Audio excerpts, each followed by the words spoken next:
Assalamualaikum warahmatullahi wabarakatuh.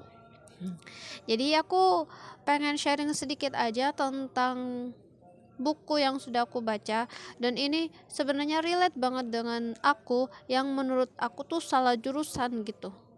Dan ini contohnya udah dikisahkan di dalam perang Uhud. Gini ceritanya. Itu kan Rasulullah bermusyawarah tuh dengan para sahabatnya gitu, dengan kaum muslimin gitu, mau perang keluar Madinah atau tetap bertahan di dalam kota. Nah, kesepakatan bersama itu kita perang keluar Madinah, sedangkan Rasulullah pengennya tetap bertahan di dalam kota. Kalau misalnya ini nih udah, kalau misalnya perang, kalau misalnya keluar Madinah itu dapat tantangan dari pasukan musyrik kalau misalnya kita akan berperang gitu. Tapi Rasulullah nggak mau. Tapi karena kesepakatan bersama, jadi Rasulullah itu iya gitu. Rasulullah sudah pakai baju perang, terus sudah siap-siap tuh. Tapi para sahabatnya itu sadar gitu, tiba-tiba sadar kalau misalnya Rasulullah itu kayaknya berat hati. Nah, akhirnya salah satu dari sahabatnya itu mengatakan, kalau misalnya Rasulullah itu lebih suka melindungi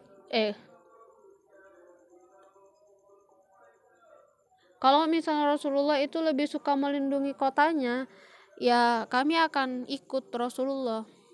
Tapi gini, ini menarik. Dari hadis riwayat Ahmad, sesungguhnya tidaklah pantas bagi seorang nabi jika ia telah memakai baju perangnya untuk kemudian menanggalkannya hingga ia berperang. Jadi intinya gitu, ketika mau sudah pakai baju perang nih, ya kali mundur gitu ya kan. Itu artinya kita harus tetap maju sampai tahap akhir, jangan pernah berhenti di tengah jalan gitu. Nah, sambungannya apa? Hubungannya apa dengan yang kita yang salah jurusan? Sudah tahu kan pastinya, kalau misalnya kita udah masuk di dunia, karena saya jurusan di arsitektur, sudah masuk di dunia arsitektur, ya jangan berhenti di tengah jalan gitu. Usahakan masuklah dan usahakan sampai tahap akhir gitu. Gini, saya bacakan ya. Bahwa orang-orang yang memiliki kekayaan mental, keluasan hati, selalu menyempurnakan pekerjaan mereka sampai janur kuning berdiri. Orang yang gampang menghentikan urusannya sebelum selesai menunjukkan hatinya masih sempit. Tak heran jika rezekinya juga sempit. Nah, dari sini kan sadar ya, kalau misalnya saya berhenti di tengah jalan, nggak pernah menyelesaikan apa yang saya kerjakan. Misalnya saya pengen menghafal 30 juz tuh. Jangan 30 juz deh, kegedean.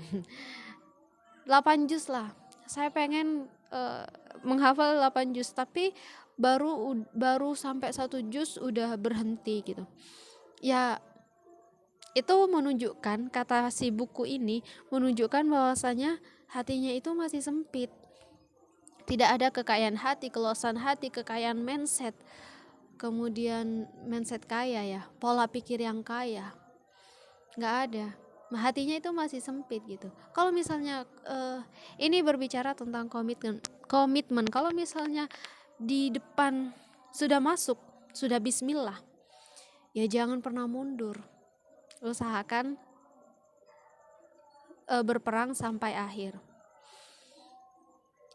Kalau tidak, maka akan dicap hatinya masih sempit dan rezekinya pun sempit. Kalian tahu kalau misalnya rezeki itu kan terdiri dari mungkin kesehatan atau ketenangan hati, ketenangan jiwa, kemudian kebahagiaan gitu. Kalau misalnya hatinya udah sempit, rezekinya pun sempit. Ya gimana?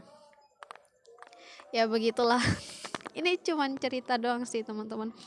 Barangkali ada sesuatu yang ingin disampaikan, silakan komentar di kolom chat. Oke. Assalamualaikum warahmatullahi wabarakatuh.